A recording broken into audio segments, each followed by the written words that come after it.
Vous allez voir les images, un poids lourd, peut-être, en tout cas, le chauffeur a peut-être mal calculé son coût, comme on dit. Là. En percutant, Karianne, un viaduc.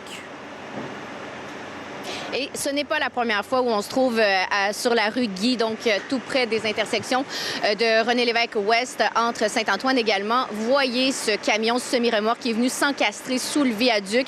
C'est un pont ferroviaire et laissez-moi vous dire, habituellement, lorsqu'il y a ce type d'impact, on suspend les activités sur le pont le temps que les ingénieurs viennent faire des inspections. Mais mon caméraman et moi avons observé tout à l'heure plusieurs passages de train. Alors, il ne semble pas y avoir de perturbation pour le service d'Exo.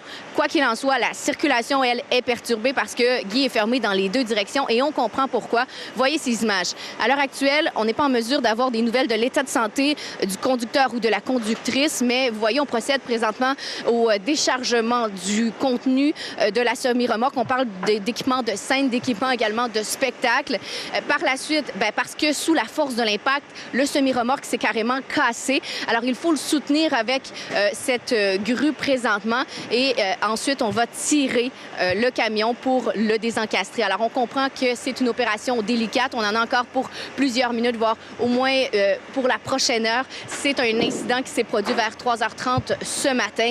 Et effectivement, ça soulève beaucoup de questions parce que ça arrive trop fréquemment, au moins une dizaine de fois par année. C'est pas la première fois qu'on est ici pour vous montrer ce type d'image, pendant qu'on vous montre ces images-là des trains qui continuent à circuler. Et pourtant, on en avait parlé avec la Ville il y a quelques mois à peine. La Ville multiplie les actions pour éviter que ce genre de situation ne survienne. Vous voyez le panneau de signalisation qui est situé sur le pont. Bien, ça s'allume lorsqu'il y a un camion qui circule sur la rue Guy. Ça s'allume et ça marque impact, impact, attention. On rappelle la limite, la hauteur limite qui est de 3,7 mètres, mais visiblement, ce conducteur ne l'a pas vu. Et vers 3h30 ce matin, bien, il y a eu impact. Et encore maintenant, plusieurs heures plus tard, la circulation qui est toujours perturbée.